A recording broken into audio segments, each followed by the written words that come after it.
Daniel's Dread Tales is a show for grown-ups. It may contain adult language and adult themes. Please check the episode description for content warnings.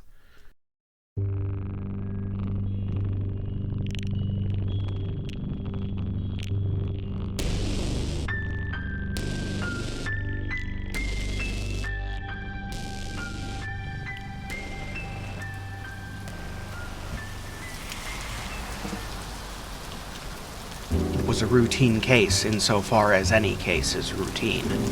I had been asked to solve the theft of some missing electronics from a legend working behind Hollywood's curtain. But soon it became clear there was something much stranger going on. Mysterious substances left at the crime scene, an army truck gone missing, violent murders of people and pigs alike, a conspiracy centered around a gathering for a hospital, and it all led me to a possessed woman and the disembodied brains she had been hiding in her home.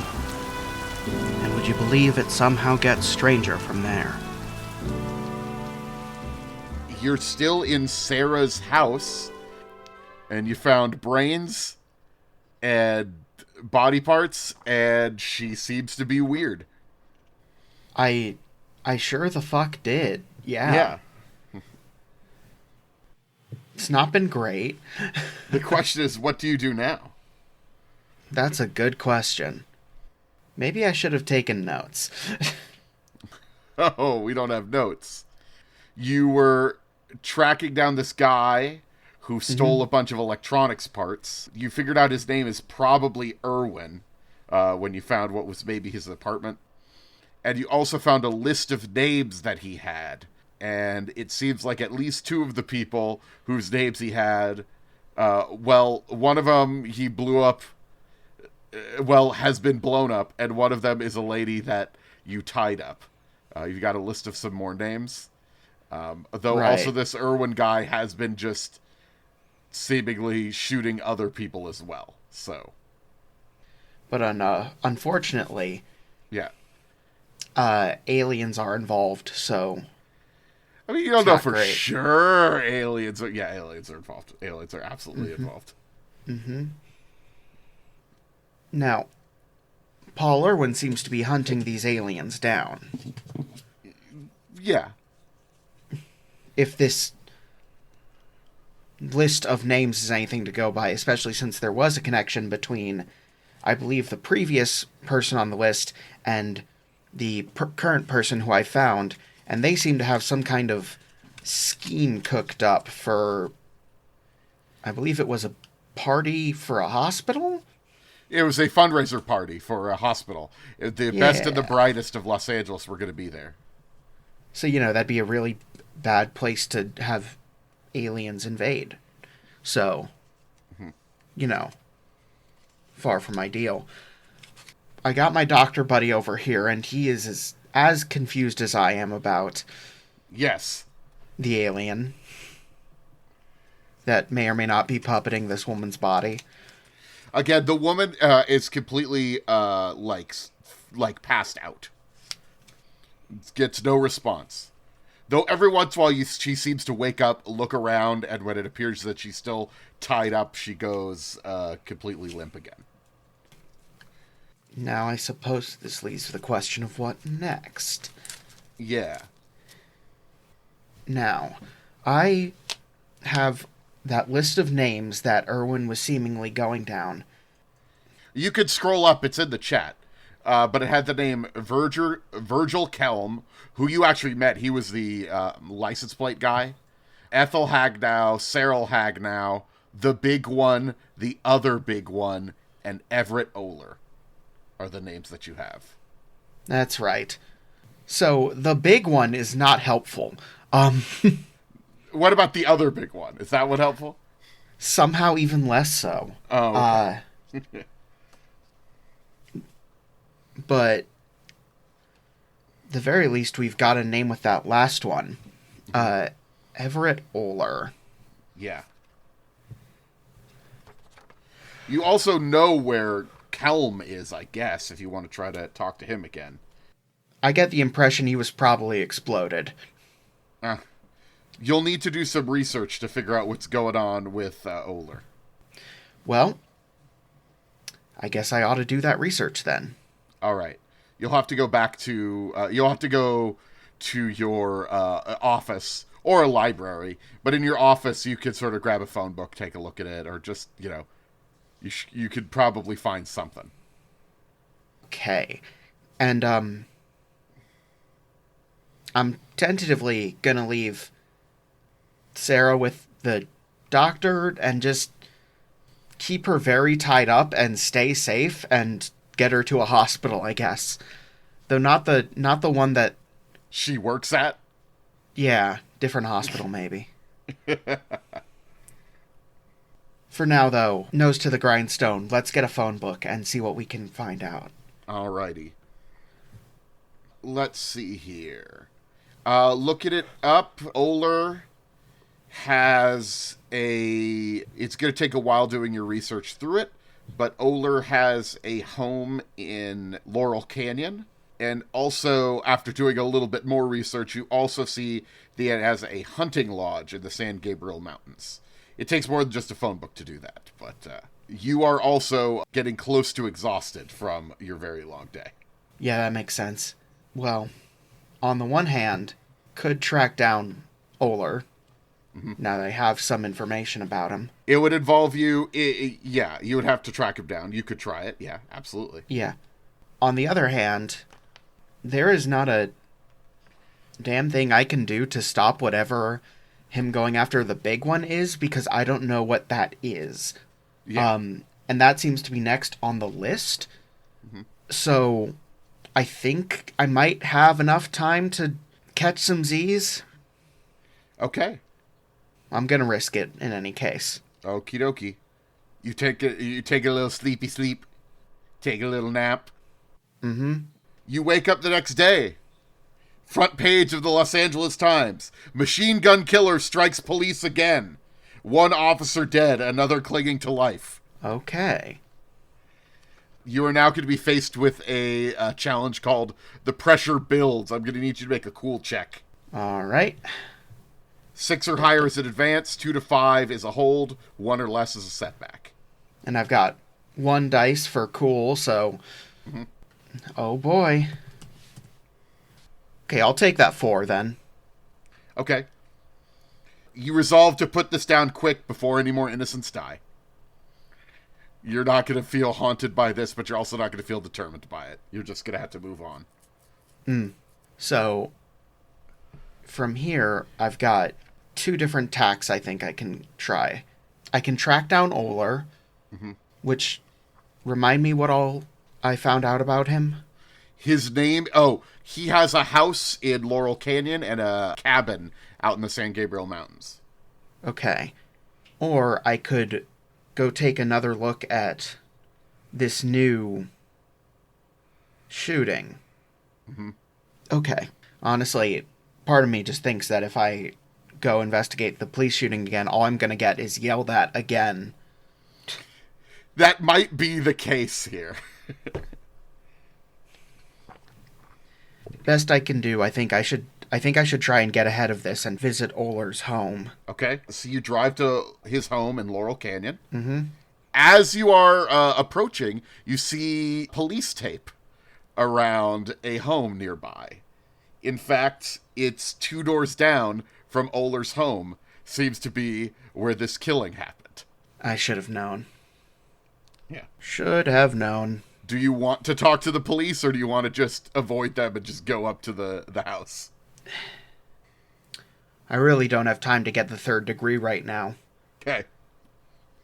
I'll go up to the house and I'll go back around to the police later on if I deem it important enough to get that information. Right. Which, it's a detective story. Probably all information is useful, but...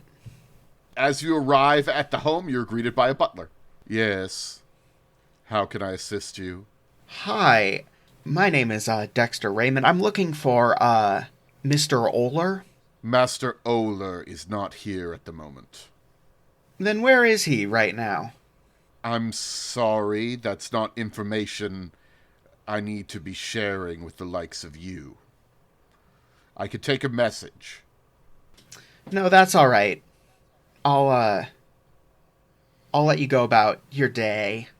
You do notice that it's a pretty nice house that Oler's in. This guy is a well-off dude. You know, if you wanted to, you could spend some money, like, fucking around trying to find out more about, like, what Oler's deal is.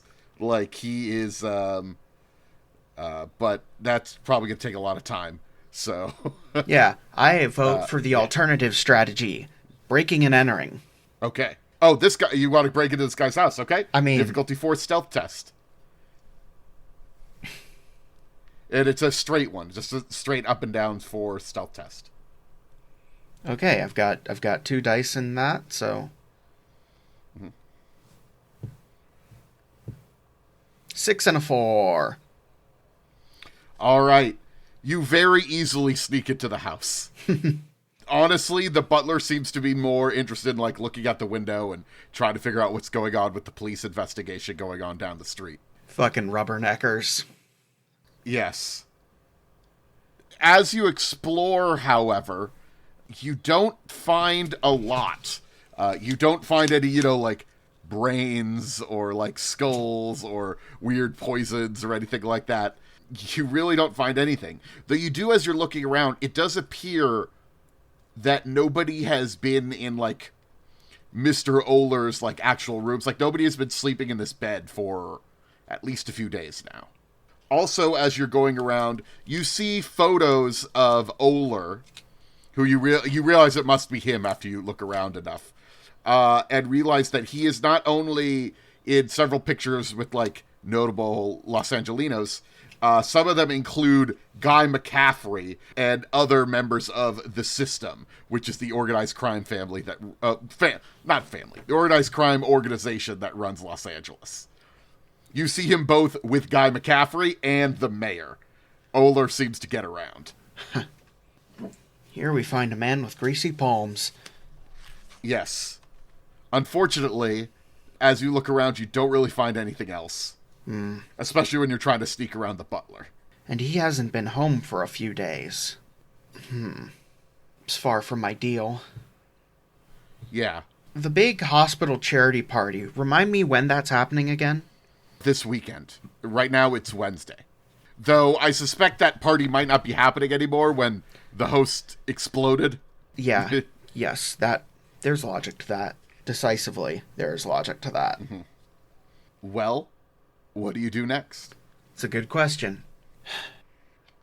You could go try to see what's up with Clem, though you suspect that he may have already blown up. Remember, you also do have the address to Oler's cabin outside of the city. That does seem like the next best place to investigate. And also, I guess just sort of look at your clues, you also have this sketch of the weird gun that Irwin was trying to build.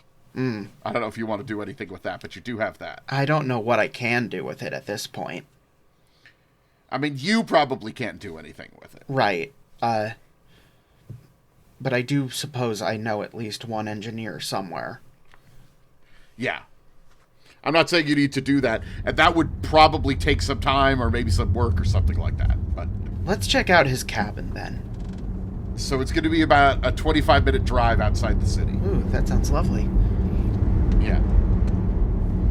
He has a hunting lodge.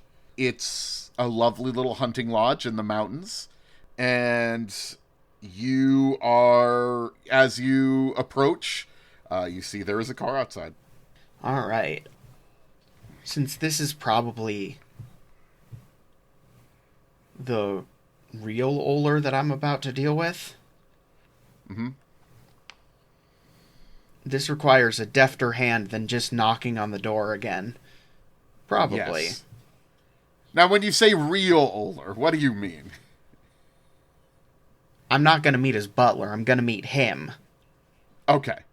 He's probably going to want me dead because he's actually an alien or whatever. Okay. See, this is what I was trying to figure out when you said real, if you meant he was an alien or not. I'm pretty sure he's an alien. Okay. All right, it's being o'clock. I'm going to break in. Oh, you're going to break in? Yeah, I'm going to break in. Oh, okay. Oh, okay. Like, At this point, I have to operate under the assumption that every force I meet from now on is going to be hostile to me. Mm-hmm.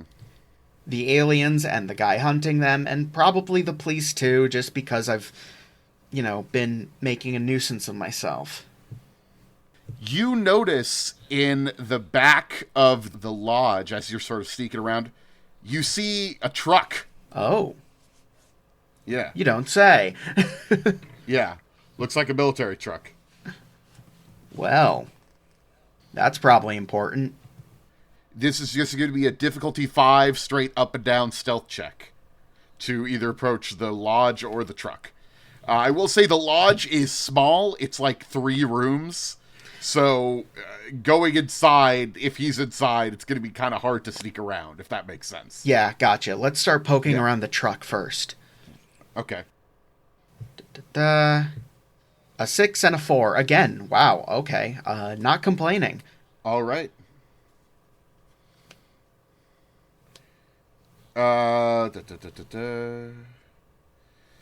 Yes, this appears to be a truck that's full of weapons. Weapons stolen from the army, it looks like. Yeah, that makes sense.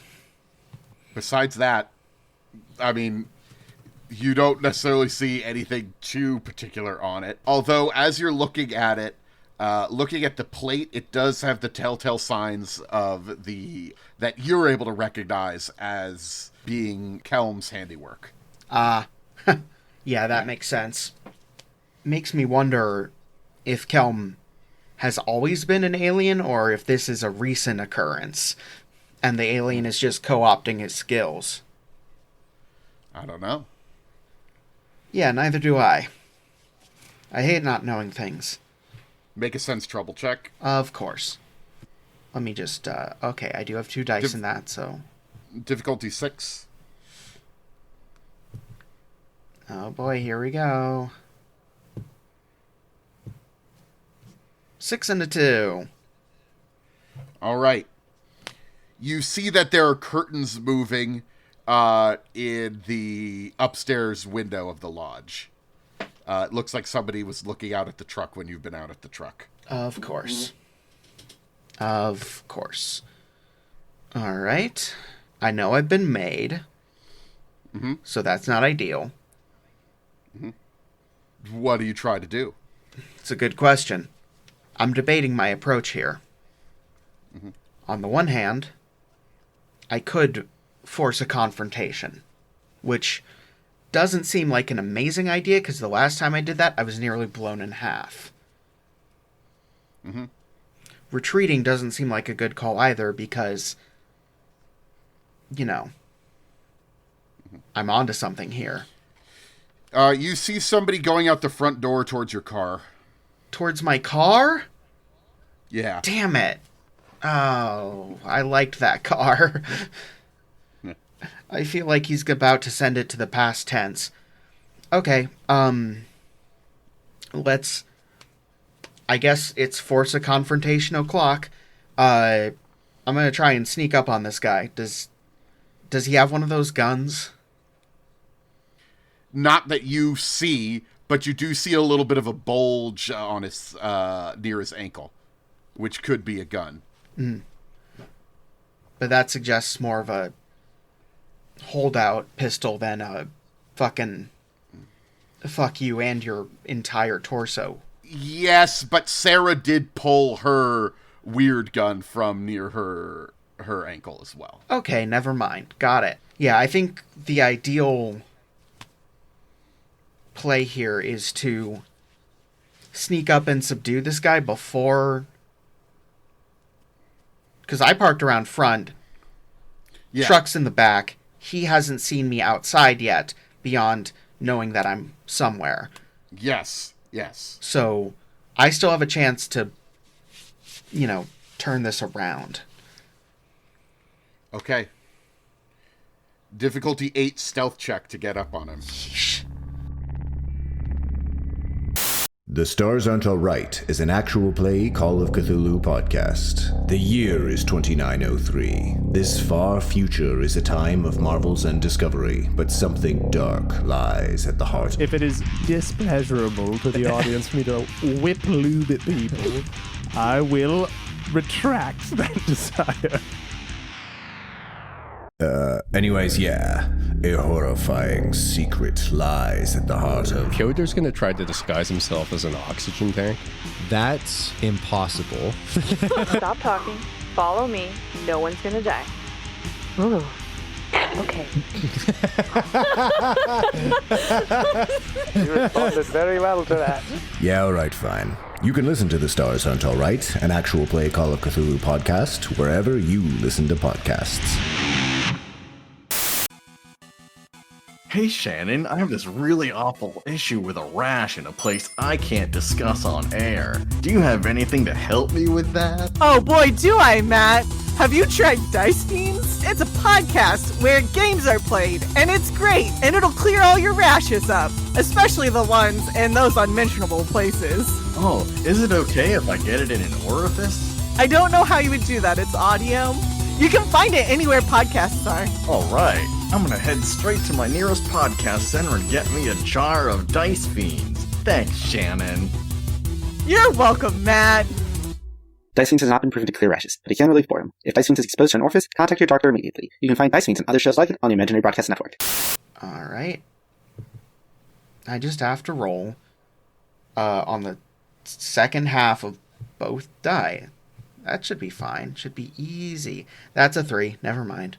Well, okay. 3 and a 3. Yeah, didn't go great. Okay, so you are sneaking up on this guy who's like looking at your car, but as you're doing that, you see two large men leave the lodge as well. One of them just sort of says, Hey, stop there!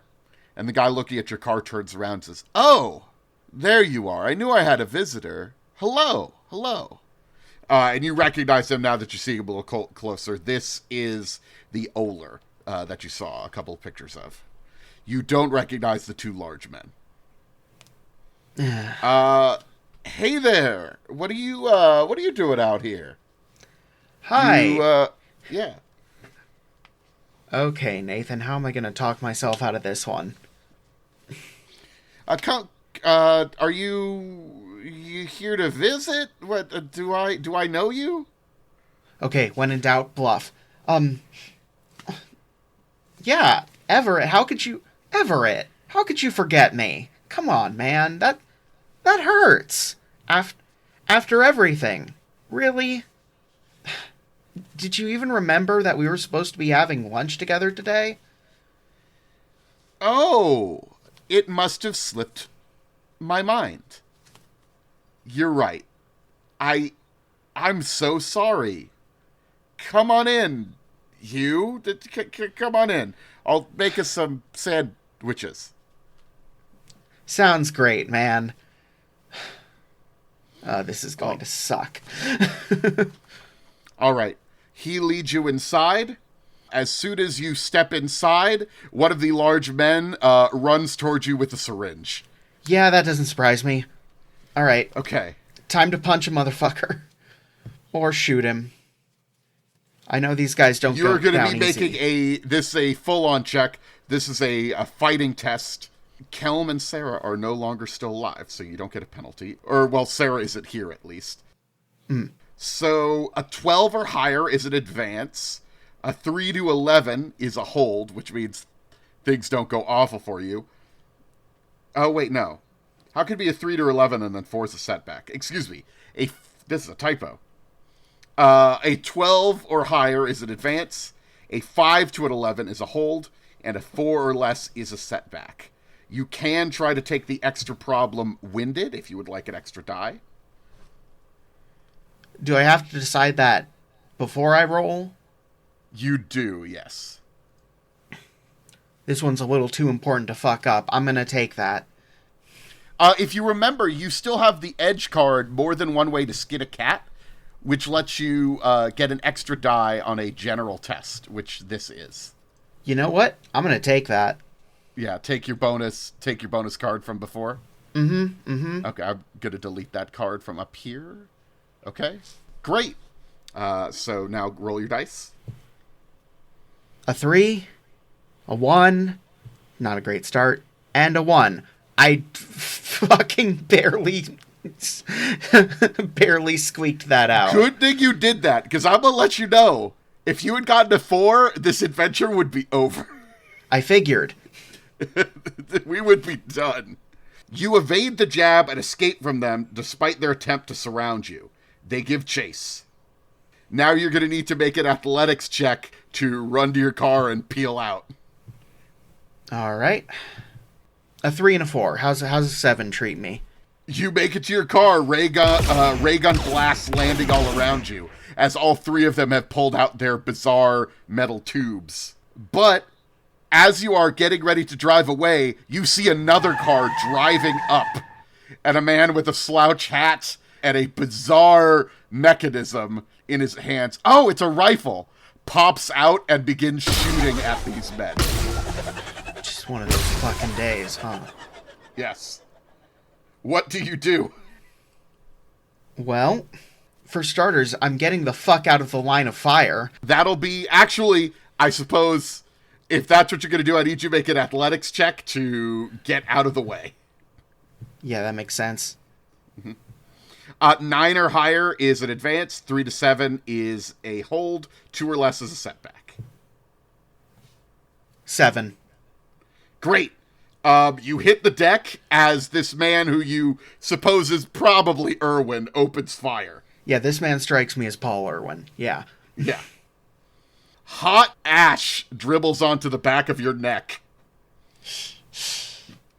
But you brush it away before it could scorch your skin and set your hair alight. Yeah. You see that where there were 3 people chasing after you, there are now 3 exploded bodies. And a man with a hat and a scarf over his face looking at you. Hi. You must be Paul Irwin. Yes, I am. Who the fuck are you? Dex Raymond.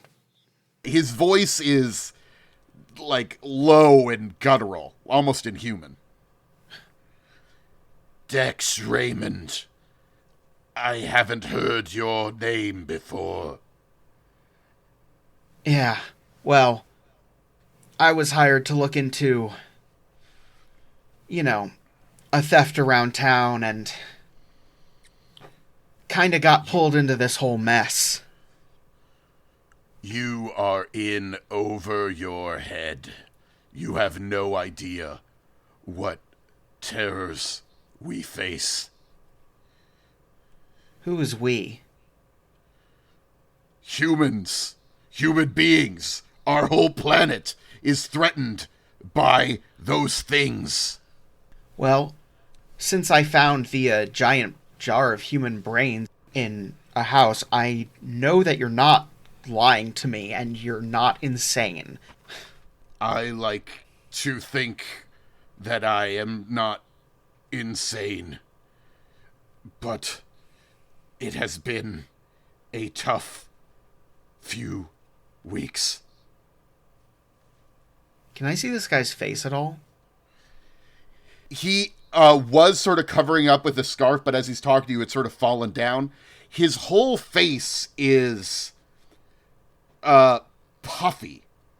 Puffy? It looks like he looks like somebody who's been punched in the face a ton of times. Like a boxer who's just gotten completely annihilated. Yeah, that sounds about right. But it doesn't look like bruises. Like, you don't see the telltale signs of bruises. You just see, like, the puffiness that would come after a bruise. As he's talking to you, one of his teeth falls out. They're not supposed to do that. They're not supposed to do that.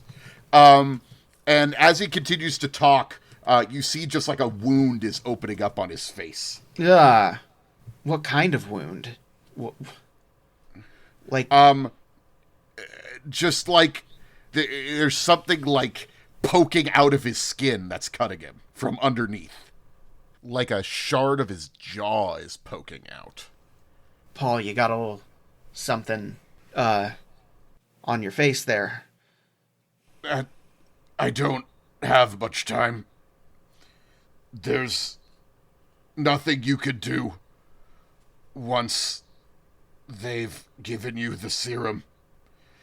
You succumb or you resist. But either way, you're doomed. I'm doomed. They're already dead. What did you also kill Sarah then? No, I couldn't find her. My bad. Something happened at her house. Maybe Mac got her out, I don't know. That's a story for another time. Yeah. But these things, I did not kill them. They, as soon as Kelm and the others were injected, they were already dead. Hand me the rifle. No. I know how to use it. The spacecraft, it's here, in the mountains. Where specifically? I know where it is. I'm going there to end this. Now that I have this, I can stop them. I can save everyone.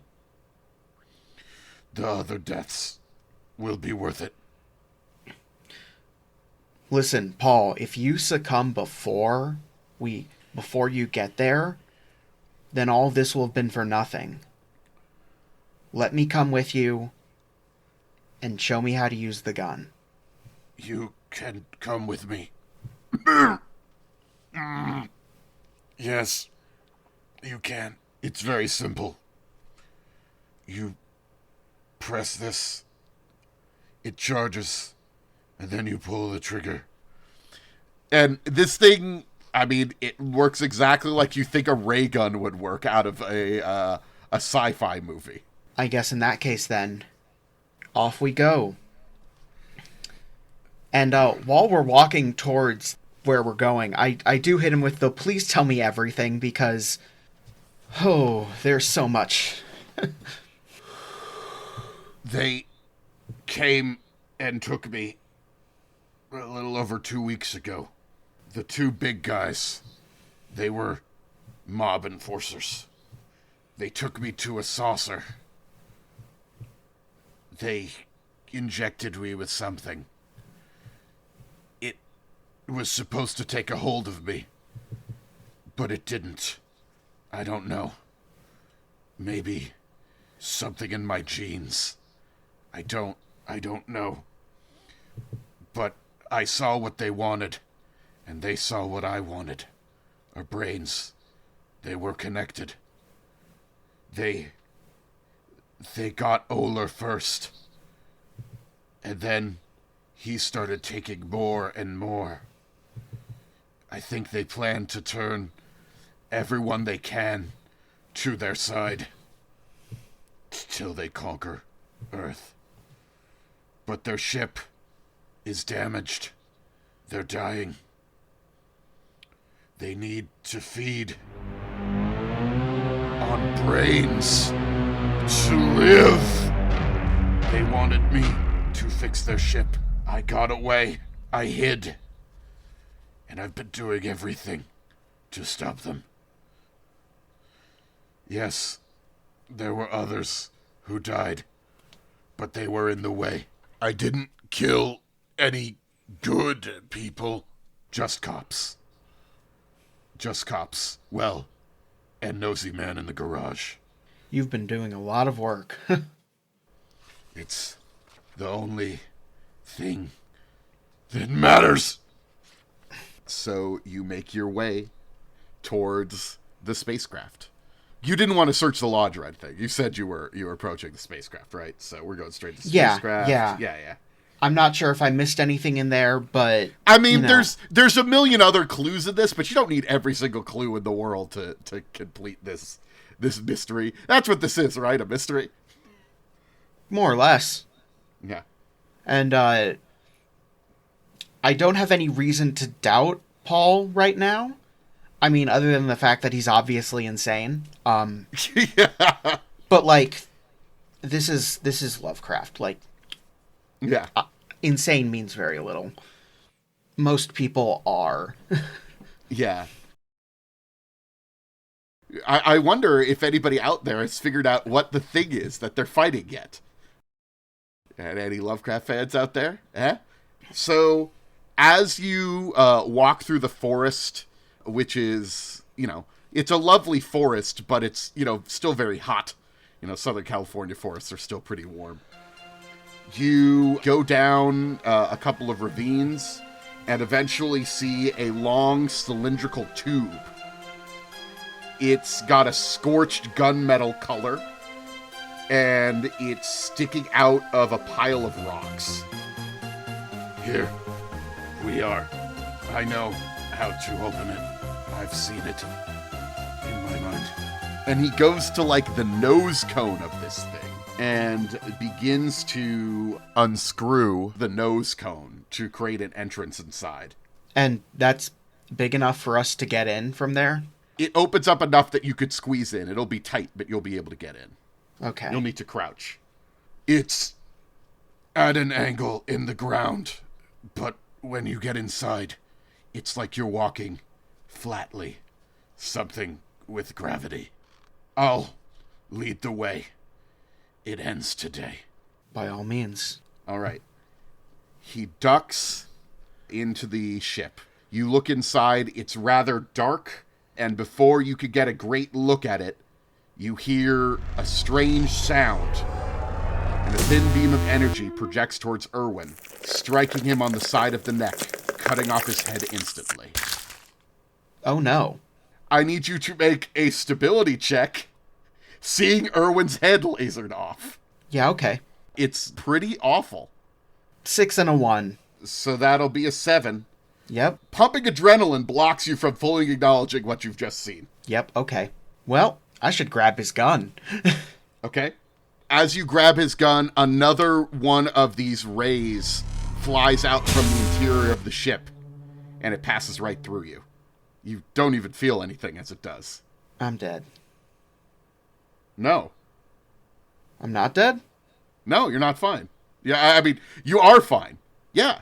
When I say you don't feel anything, I don't mean that you feel death. I mean, you feel literally just like, oh, okay.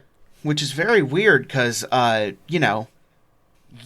it did cut that other guy's head off. It did cut that other guy's head off. So, yeah. Great. Now I've got reasons to worry.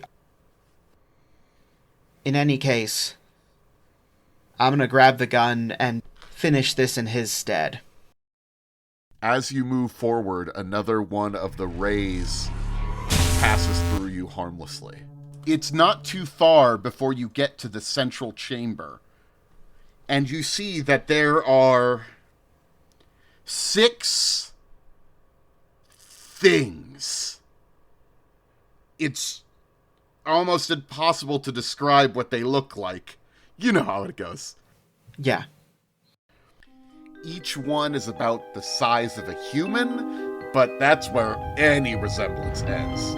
They are pink and fleshy, with big old bat wings on their backs, and a multitude of lobster-like claws extending from their torsos. The closest things they have to heads are like an egg-shaped protrusion that's coming out of its body above its claws. Something resembling a brain is exposed on the top of this egg, as well as countless short feelers or maybe antennae. It is absolutely and truly alien. Nothing on Earth is like this thing.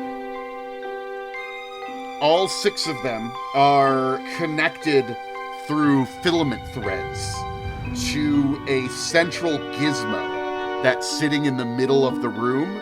It looks not too different from a Strickfaden movie prop. And you see sitting in it are a collection of human brains. So anyway, I started blasting. Well, before you do anything, you are going to have to roll from seeing these things. Oh, yeah, obviously. But if I don't go insane, I'll do the Danny DeVito bit again. All right. 4 and a 6. How's a 10 serve me? So I gotta look through your cards to see, because this is gonna have a... Right. There's something that's screwing me over on this one, isn't there? Yeah. You have a penalty equal to the number of Mythos Shock cards you have in your hand, which you actually don't have. Okay. You know what? Okay. So if you fail this test, you're going to get something called Cosmic Malignancy. But for now, a 12 or higher is an advance, 5 to 11 is a hold, a 4 or less is a setback. What did you get? 10. So... You go into a bit of a fugue state. You could deal with these oddball things now, but afterwards, you're pretty sure this whole thing is going to resolve into a foggy blur in your memory. A voice speaks out and says, "Wait." And you realize it is not a voice that you hear out loud, but a voice speaking in your head. Of course. Okay, yeah, no, please, beg, by all means. You are Dexter Raymond. There is no reason for us to fight. You could be a great ally. We offer you power and immortality. I've heard this one before. Politicians, cops, gangsters. I don't need another person trying to get me to shake the devil's hand, thank you very much. We are more... And I start blasting. They seem to be like trying to explain that they are more than people, but you just start blasting. Yeah, human or no, people or no, I know a bad deal when I hear one. All right, what do you blast? Because, like, your gun could fire, like, maybe one shot, then it has to charge, one shot, then it has to charge. What do you shoot first? The center machine. Ah, okay. I don't know if this is a good idea, but I'm gonna do it. Yeah. Let's see. As you blast the machine, it goes up almost immediately. It seems like it's relatively fragile and sort of hawked together anyway. And the whole ship begins to explode. Time to go! These things scream out in pain and say, "You could have had everything. You are nothing." I am happy with what I have, thank you very much, I yell as I book it out of there. They are now writhing, withering, and dying. I need you to make an athletics check to get out of here alive. 8 or higher is an advance, 3 to 7 is a hold, a 2 or less is a setback. All right. A 6 and a 3. A 9. Got 9. All right. You turn and run towards the nose cone. Hot debris showers you, thrusting you out the opening. A strange reorientation happens as you leap headfirst through it, altering your perceived trajectory because of the way the gravity works. You land on rocky ground several feet from the opening. An explosion turns the burned craft into a smoking crater. You are left pretty much unscathed. You see burning debris behind you, and that's it. I'm going home. All right. We're going to have a little bit of an epilogue as we see a couple of scenes. You see Dr. McIntosh with Sarah Hagnow, and you see at one point her whole body begins to shake and quiver, and then it begins to change into looking like what Irwin's did, and then she dies. We see the cops continuing to try to search out the cop killer. Do you do anything about that? Do you interact with them at all, or do you let that case maybe remain unsolved? Who would believe me? Okay. We see you maybe returning the electronics equipment, some of which is part of a gun, to your client, Strickfaden. Yeah. What's a scene that we think we want Dex to be having next? I think I'm going to go back to my office and drink myself to sleep. And just as you are getting ready to be done, just as you are beginning to drink, there's a knock at the door. Somebody's got another case for you. But that'll be a story for another time. And just like that, One case was over and another had begun. You don't get many breaks from this line of work, but you also don't get any breaks from rent, so it is what it is. Still, I've got a lot to reflect on after everything that happened. The shit I saw? Well, I'm probably gonna be seeing it for the rest of my life. The corners of my vision and in the depths of my dreams where there are no gods kind enough to let me forget. But maybe I shouldn't forget. After all, it's not like any of the people who died in this mess will have the honor of being remembered by the public. There's no way in hell the cops, the news, the government, anyone would be letting this slip out. So if I have to be the lone pallbearer of the memory of that poor son of a bitch and everyone else involved, so be it. And I guess there's an important lesson here too, one that I think everyone should know and remember. Those aliens, they offered me power or knowledge or whatever the hell I wanted. But the best skill you can have in my line of work is the ability to see a bad deal when someone is offering you one, and the whole world wants you to shake the devil's hand. And I guess things beyond the world too. Well, fuck that. The devil can keep his hands to himself.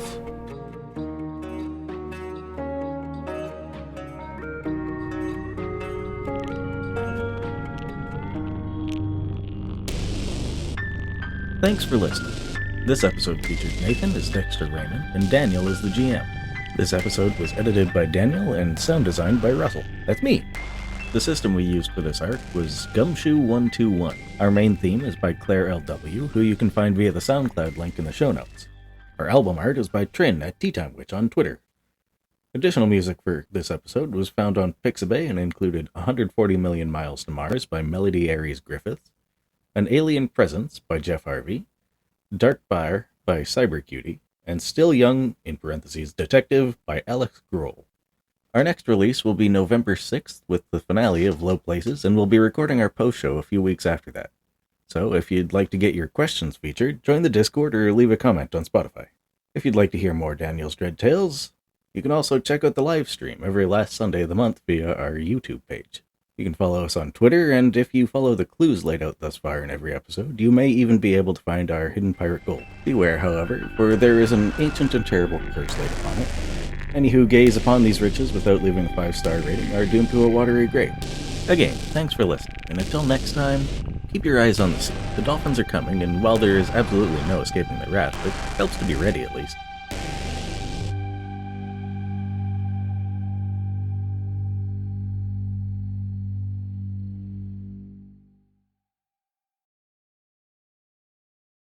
And those were, by the way, Migo. Migo, I think, is what I've heard, but to be fair, it's canon that there's no proper spelling or pronunciation for any of these things. You got out of that relatively unscathed. Congratulations. We take those. Yeah, no, it's sometimes fuck these aliens. You blasted them. You now know that there's extraterrestrial life out there, and it maybe wanted to destroy all of us. And I will be processing that never.